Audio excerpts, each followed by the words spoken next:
Tatkala siksaan-siksaan tersebut semakin berat, Nabi SAW mengizinkan untuk berhijrah. Kata Nabi SAW, inni uritu bidari hijratikum dhatin nakhli baina labbatain. Sungguhnya aku melihat dalam mimpi tentang negeri hijrah kalian. Yang negeri tersebut adalah negeri yang penuh korma dan terletak di antara labbatain.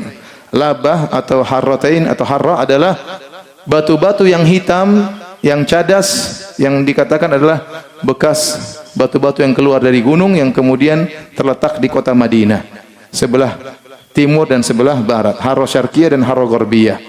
Di antara dua kumpulan batu tersebut itulah kota Madinah, dan kota Madinah subur.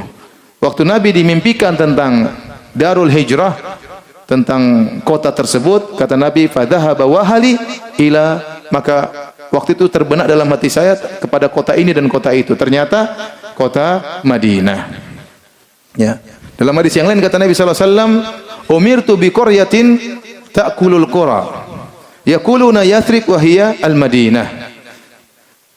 Ya, kata Nabi sallallahu alaihi wasallam, aku diperintahkan untuk berhijrah ke suatu negeri yang negeri tersebut akan memakan negeri-negeri yang lain, yaitu akan mengalahkan negeri-negeri lain, akan menguasai negeri-negeri yang lain. Mereka menyatakan bahwasanya negeri tersebut adalah Yathrib, padahal dia adalah kota Madinah. Nabi tidak setuju penamaan kota Madinah dengan Yathrib, karena Yathrib diambil dari tathrib yang artinya celaan, maknanya jelek.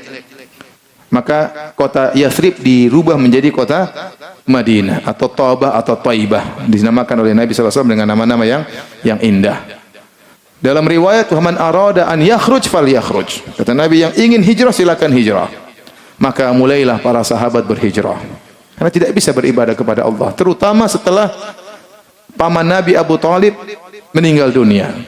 Maka tidak ada lagi yang membela Nabi sallallahu alaihi wasallam. Orang-orang kafir Quraisy semakin berani, jangankan kepada para sahabat, bahkan berani mengintimidasi Nabi sallallahu alaihi wasallam. Apalagi para sahabat, apalagi para sahabat yang tidak punya kabilah yang kuat. Tidak ada yang membela mereka. Sehingga mereka, kata Nabi, yang mau hijrah silakan hijrah. Maka mulailah berangkat. Ada yang sendirian, ada yang sama istrinya, ada yang satu keluarga, ada yang rombongan. Mulailah kota Mekah sepi. Kota Mekah mungkin dulu penduduknya berapa? Taruhlah 300, 400, entah lebih atau kurang. Nah, kalau 100 sudah pergi, sepi atau tidak? Sepi. Orang-orang musyrikin mulai lihat, orang Islam pada kemana? Hilang semua. Harusnya mereka senang tatkala orang-orang Islam pergi, ya sudah kita kuasai Mekah. Sudah tidak lagi ganggu kita, tidak lagi yang dakwah-dakwah, tidak lagi yang syirik-syirik, sudah enggak ada. Sudah mereka pergi. Harusnya demikian. Harusnya orang-orang kafir senang kalau orang Islam pergi meninggalkan kota Mekah, sehingga mereka benar-benar menguasai kota Mekah, karena selama ini orang Islam itulah yang bikin gaduh di kota Mekah. Mengharamkan ini, mengharamkan anu. Tetapi ternyata mereka tidak suka kalau orang-orang Islam hijrah. Kenapa mereka tidak suka? Karena mereka tahu orang-orang Islam ini akan hijrah ke kota Madinah, akan menyusun kekuatan di kota Madinah, dan mereka suatu saat akan kembali. Itu yang sudah dipikirkan oleh Abu Jahal dan teman-temannya.